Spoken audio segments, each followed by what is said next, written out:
ये है CBN की प्रस्तुति और आप देख रहे हैं एक नई जिंदगी।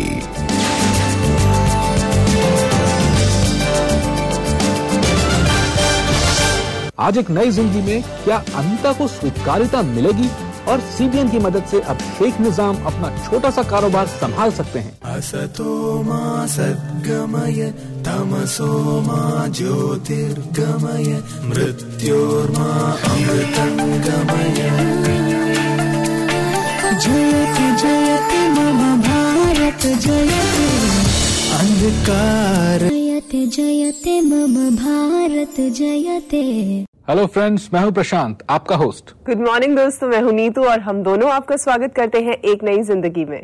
दोस्तों, जब मैं छोटा था एक गेम खेलता था चोर पुलिस, और चोर पुलिस में लोगों के साथ पेयर बनाया जाता है, और अगर मुझे किसी कमजोर के साथ जोड़ दिया जाए तो मुझे बहुत गुस्सा आता था। मैं कहता था यार ये तो बहुत ही लल्लू इंसान है, इसे तो कुछ भी नहीं करना आता, ये एकदम से पकड़वा देगा। और मैं कहता था मैं नहीं खेल रहा, इसे हटाओ मेरी टीम से, मुझे नहीं खेलना ये। और उस बच्चे को बेचारे को निकाल देते थे और कहते थे यार तू अंपायर बन जा। ऐसी हरकतें हमने बचपन में की हैं, लेकिन जब हम बड़े हो जाते हैं हम चाहते हैं कि हमें लोग स्वीकारें। अगर मैं उस बच्चे के बारे में सोचूं जिसे मैं ऐसे करता था, वो भी सोचता होगा कि उसे भी लोग स्वीकारें, उसे भी लोग अपनाएं। दोस्तों, हम सभी चाहते हैं कि हमें लोग चुने, हमें लोग स्वीकारें और अपनाएं। जी दोस्तों, प्रशांत ने जो बात कही ये तो थी खेल की और ये थी मजाक की भी, लेकिन हमारी असल जिंदगी में भी ऐसा ही होता है। आज हम आपको मिलाने जा रहे हैं अनीता से। अनीता को ऐसा लगा कि शायद उसे चाहे और कोई भी क्यों ना स्वीकारे, उसके माँ बाप तो जरूर स्वीकारेंगे, लेकिन उसकी जिंदगी में हर चीज उसके सोचने के विपरीत ही होती रही। उसके बाप ने उसे नहीं स्वीकारा, फिर उसकी सौतेली माँ ने उसे नहीं स्वीकारा। हमारे प्रोड्यूसर अभिनव वरुण रेविस पहुंचे शिमला में और मिले अनीता से और जानी उनकी कहानी उन्हीं की जुबानी, और लाए हैं ये कहानी खास आपके लिए। उस दिन बहुत झगड़ा हुआ घर में।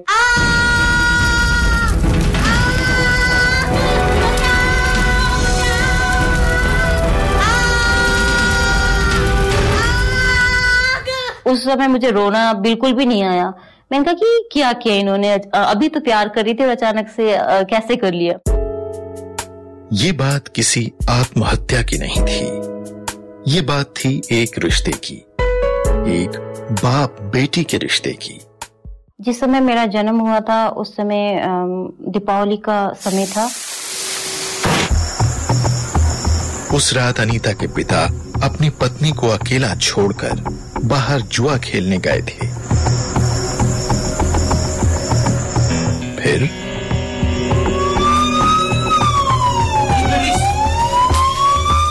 तो उस दिन से फिर मेरे पापा मेरे लिए ये सोचते थे कि मेरे घर में एक मनुष्य लड़की पैदा हुई है, जिसकी वजह से मैं जेल में चला गया। और ये नफरत बढ़ती चली गई। अभी इधर मेरे कमरे को शराब पी रहे हो? ये क्या?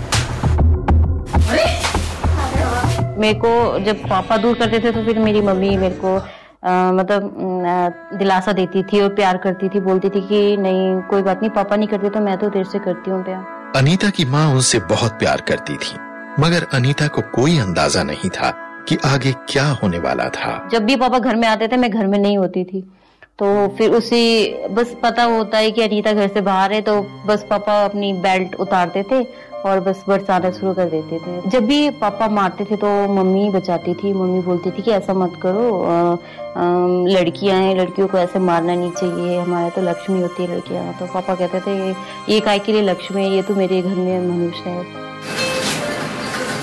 अनीता अपने पिता के व्यवहार से बहुत दुखी रहती थी। वो अगर जी रही थी तो केवल अपनी माँ के सहारे, मगर शायद माँ का प्यार भी उनके जीवन में ज्यादा समय के लिए नहीं था।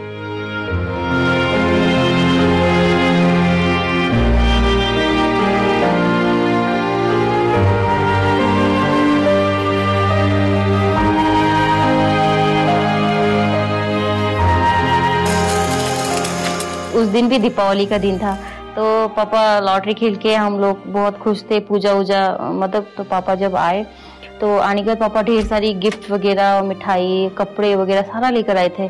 तो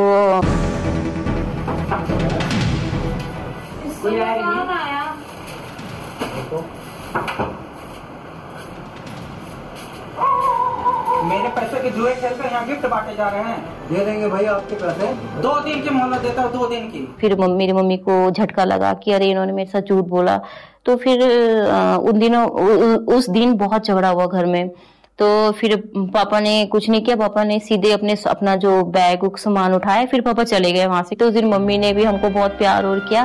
और उसके बाद हमारे घर में एक तो टीवी नहीं था ना, तो उन दिनों हम सीरियल भी बहुत देखने का होता था कि, और पड़ोसी के घर में था टीवी। तो उस दिन हम रोज जाते थे एक सीरियल देखने के लिए, पर उस दिन मम्मी ने खुद अपने मुंह से बोला कि आप लोग जाओ बाजू के घर में, वहां पे जाके टीवी देखो बोला। सीरियल खत्म हुआ, वैसे ऊपर से धप धप धप की आवाज आई।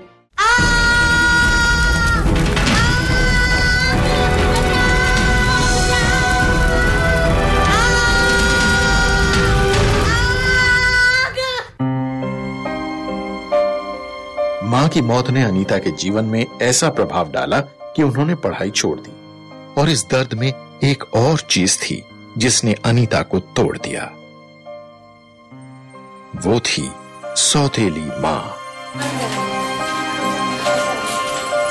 चलो बड़ी आई है, पढ़ने वाली को अच्छा लगा। कभी भी दूसरी माँ अपनी नहीं हो सकती, वो सोचती थी मैं हर समय। तो मतलब अपनापन महसूस नहीं होता था मेरे को मम्मी के साथ ना। मगर कोई था जो शायद उनको देख रहा था। उनके पड़ोस में रहने वाली एक ईसाई महिला अक्सर अनीता को अपने पास बुलाती और उनको बाइबल से कहानी सुनाया करती थी।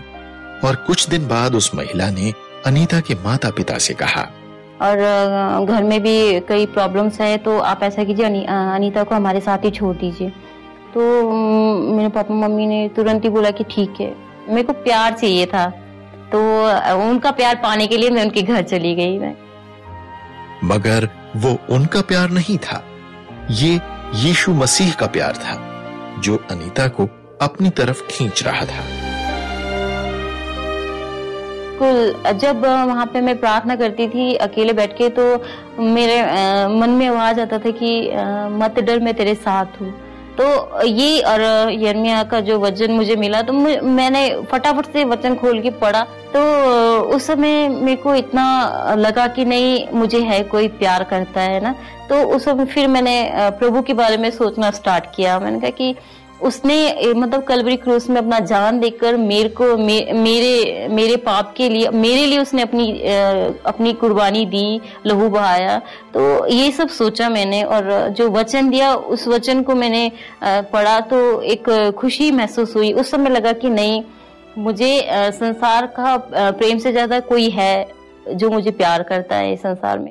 जिस प्यार को अनीता बचपन से खोजती आ रही थी, उस प्यार की खोज उनके यीशु में खत्म हुई। और आज अनीता यीशु के उस प्रेम को अपने पति के साथ उन लोगों के बीच में बांटती हैं जो अभी तक उस प्यार से वंचित हैं।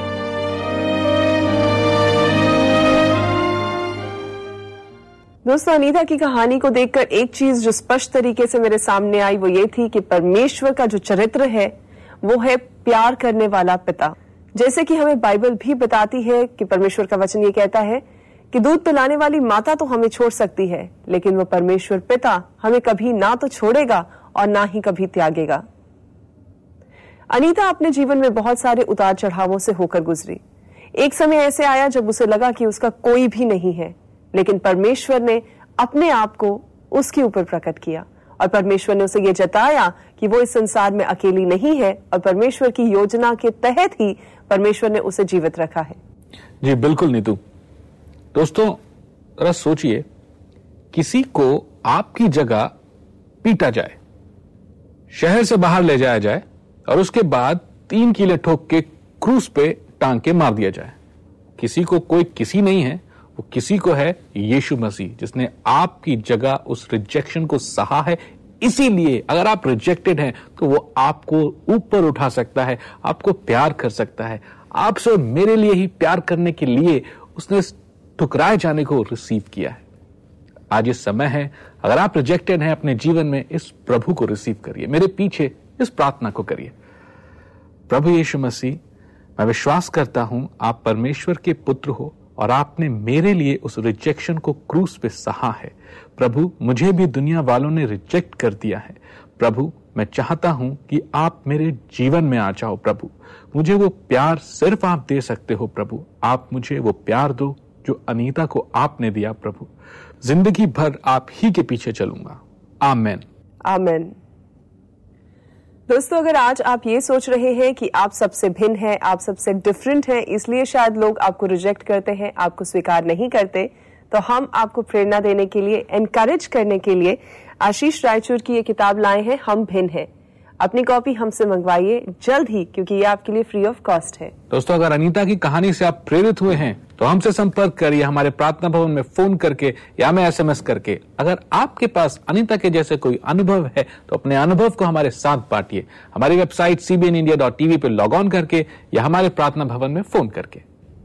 अगर आप किसी अनजान देश में हैं, अनजान लोगों के बीच में हैं, पढ़ने के लिए बाहर गए हैं और आप अपने आप को बहुत अकेला महसूस कर रहे हैं, तो हम आपके लिए लाए हैं tippritv.com। आइए देखते हैं इसकी एक पेशकश। मुझे वाकई घर की याद आती है। मैं लोगों को मिस करता हूँ।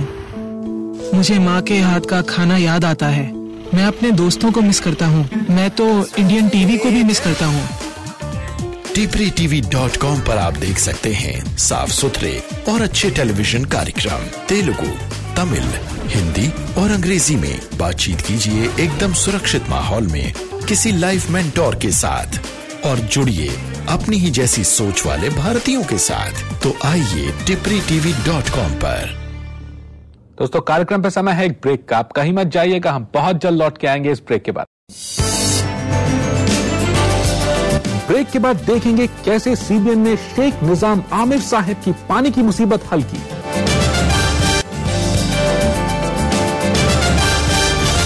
ब्रेक के बाद आपका स्वागत है और आप देख रहे हैं एक नई जिंदगी।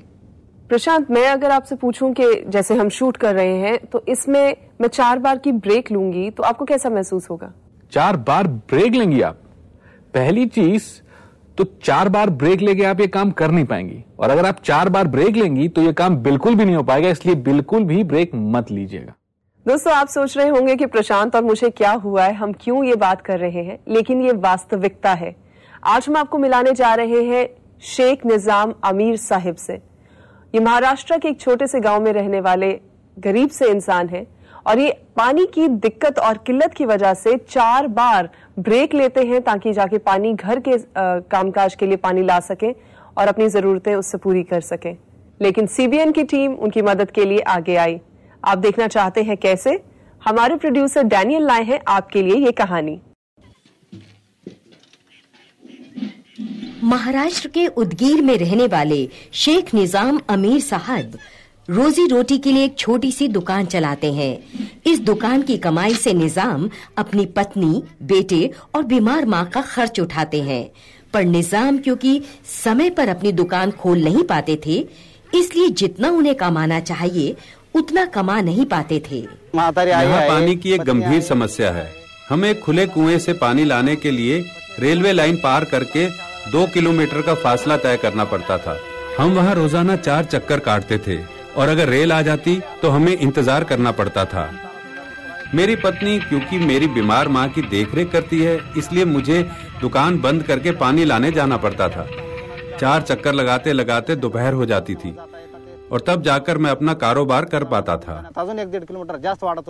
निजाम अपने परिवार की गुजर बसर लायक पैसा कमा नहीं पाते थे, लिहाजा उनके लिए जिंदगी एक बड़ी चुनौती थी। अगर पैसा नहीं होगा तो मैं अपने बेटे को स्कूल कैसे भेज पाऊंगा? अपनी बीमार माँ के लिए दवाइयाँ कैसे खरीद पाऊंगा? हम खाने की चीजें किस तरह खरीद पाएंगे? निजाम का हर दिन ये सोचते हुए बीतता था कि अगला दिन कैसे गुजरेगा। फिर पास के चर्च के एक पादरी ने उन्हें उम्मीद बंधाई कि परमेश्वर CBN की मिनिस्ट्री के जरिए पानी मुहैया कराकर उनकी समस्याएं हल कर देंगे। जब पास्टर ने CBN स्टाफ को बुलाया तो उन्होंने वहां आकर जगह का सर्वेक्षण किया और यहाँ एक बोरवेल खोदा। सिर्फ 30 फुट की गहराई से ढेर सा पानी निकला। पानी के बहुत मीठा होने से लोग बहुत खुश थे। निजाम बहुत खुश हुए क्योंकि अब उन्हें खुले कुएं से पानी लेने जाने की जरूरत नहीं थी। अब वो और कई घंटों तक अपनी दुकान खोल सकते थे और परिवार के लिए और पैसा कमा सकते थे। परमेश्वर ने सीबीएन के जरिए जो कुछ किया, उसके लिए आभारी निजाम रविवार को बड़ी खुशी से अपने बेटे को चर्च के संडे स्कूल में भेजते हैं। सीबीएन की मदद से करीब 2000 लोगों को फायदा पहुंचा है। अब हम समय पर अपने काम पर जाकर रोजी कमा सकते हैं। इस मदद की वजह से हम सभी मेल मिलाप और शांति से रह सकते हैं। हम सभी खुश हैं। मेरा बेटा अब स्कूल जाता है और मैं भी अपना कारोबार ठीक से कर पाता हूँ। इसलिए मैं दिल से सीबीएन का शुक्रिया अदा करना चाहता हूँ। धन्यवाद। सुखी समाधान हो। दोस्तों, हमने अभी देखा कैसे सीबीएन ने शेख साहब की मदद की। सीबीएन कई जरूरतमंद और बेसहारा लोगों की मदद करता है और मदद तभी मुमकिन होती है जब सीबीएन पार्टनर्स अपना साथ हमें देते हैं। जी दोस्तों, और आपके इस योगदान के लिए हम आपको कहना चाहते हैं धन्यवाद। शायद आप नहीं जानते कि आपके द्वारा भेजी गई छोटी भेंट भी बहुत बड़ी है उन लोगों के लिए जिनको उसकी आवश्यकता है। आप में से बहुत से ऐसे लोग हैं जो सोच रहे हैं कि हमारे साथ कैसे भागीदारी में जुड़े। आप अपना अनुदान हमें सीबीएन फाउंडेशन के नाम पर चेक, डीडी या मनी ऑर्डर के द्वारा इस पते पर भेज सकते हैं। हमारा पता है CBN foundation, peach tree complex, 3rd floor, block C, Sushant Lok 1, Gurgaon, Delhi NCR 122009, India. Online donation के लिए आप लॉग ऑन कीजिए www.cbnindia.tv पर। और खास तौर पर हम अपने पार्टनर्स या अपने सहभागियों के लिए ये token of thanks and appreciation लाए हैं, ये CD जिसका नाम है लाइफ बियॉन्ड द ग्रेव या मृत्यु के उपरांत जीवन। इसमें उन लोगों की सच्ची कहानियां हैं जिन्होंने मृत्यु को चखा और मृत्यु के उपरांत के जीवन को देखा। और साथ ही साथ इसमें डॉक्टर पैट रॉबर्टसन, जो कि फाउंडर है सीबीएन फाउंडेशन के, उनके साथ बातचीत है और उनके द्वारा दी गई बहुत ही इंपॉर्टेंट सीख है। आइए देखते हैं इस पर एक पेशकश। वो छोटा सा बच्चा स्वर्ग में अपने दादा को देख पाया है। इस बात ने मेरे दिल को छू लिया। इस बात ने तो वाकई मेरे रोंगटे खड़े कर दिए। ये बताता है कि आपको जिंदगी में कौन सा रास्ता चुनना है। ये दास्तानें सच्ची हैं। ये असली लोगों के जीवन के असली अनुभव हैं। आप खुद चाहने लगते हैं कि स्वर्ग जाएं। ये बहुत ही खूबसूरत और विस्मयकारी है, साथ ही प्रेरणाप्रद भी है। हर व्यक्ति को ये DVD जरूर देखनी चाहिए। आज ही हमारे पार्टनर बने और इस CD को प्राप्त करें। अभी इस नंबर पर कॉल करें 0124 428 6777। दोस्तों, ये बहुत ही अद्भुत है और इस कॉपी को जल्द से जल्द आप हमसे मंगवाइए। अगर आप ये कॉपी मंगवाना चाहते हैं, हमारे प्रार्थना भवन में फोन करिए। हम हमारे पार्टनर्स को ये कॉपी भेज देंगे। जी जरूर, अपनी कॉपी हमसे जल्द ही मंगवाइए। लेकिन अभी समय है एक छोटे से ब्रेक का। हम मिलते हैं इस छोटे से ब्रेक के बाद।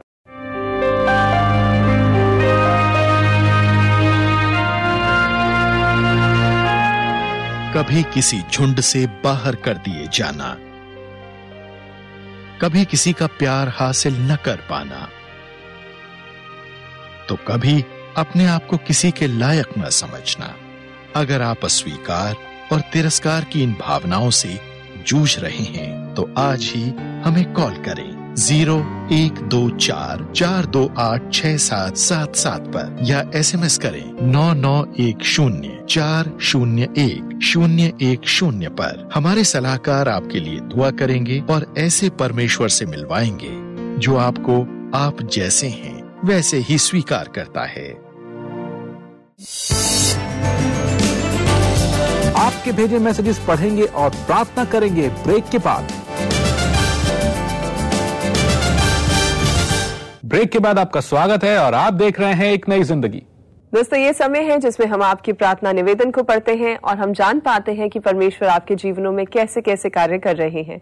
आइए देखते हैं कि आज की प्रार्थना निवेदन कहां से है। हमें SMS आया है नवीन जी का और वो लिखते हैं कि उन्होंने अपनी जॉब जो है वो खो दी है और बहुत सारी इंटरव्यूज देने के बाद भी वो हर जगह रिजेक्ट हो रहे हैं और चाहते हैं कि हम उनके लिए प्रार्थना करें। और साथ ही साथ तानी लिखती हैं, वो भी SMS में लिख रही हैं कि उनके जीवन में उन्हें ऐसा लगता है कि पीस और सक्सेस नहीं है और वो अपने आप को लोगों से अस्वीकार किया हुआ पाती हैं और वो चाहती हैं कि हम उनके लिए प्रार्थना करें। जी बिल्कुल नीतू, हम इनके लिए प्रार्थना करेंगे। हमारे पास एक ईमेल है और ये अरुणा जी का है और ये लिखती है, मैं परेशानी में हूं, मुझसे कोई प्यार नहीं करता और मैं बहुत अकेला महसूस करती हूँ। अरुणा, आज की कहानी आपने देखी अनीता की।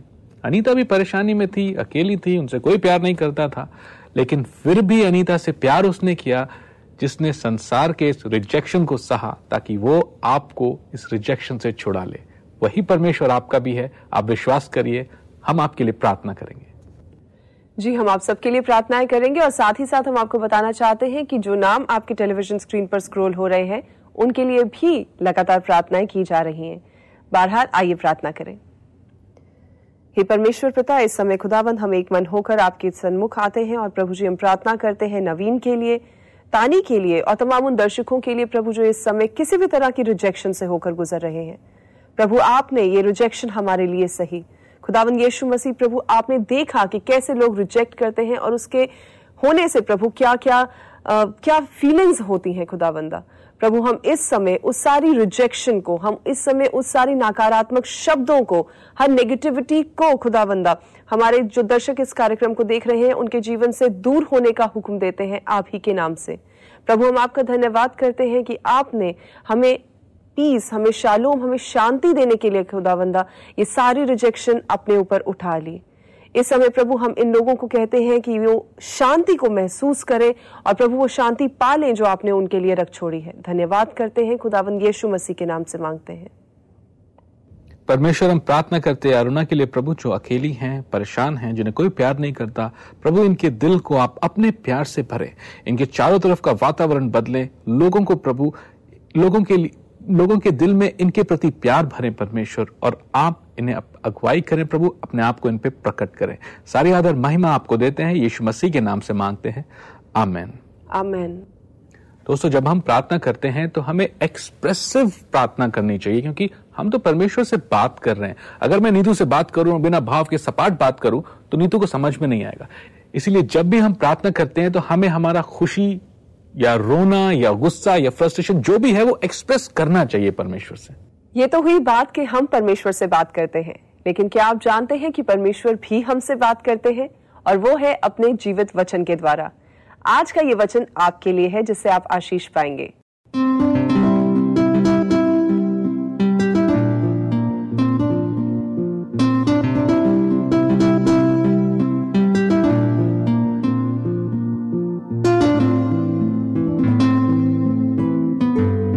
उसने जो मुझसे स्नेह किया है, इसलिए मैं उसको छुड़ाऊंगा। मैं उसको अच्छे स्थान पर रखूंगा, क्योंकि उसने मेरे नाम को जान लिया है। दोस्तों, आज के लिए बस इतना ही। हम आपसे फिर मिलेंगे इसी समय, इसी चैनल पर। तब तक के लिए जय मसीह की। God bless you all.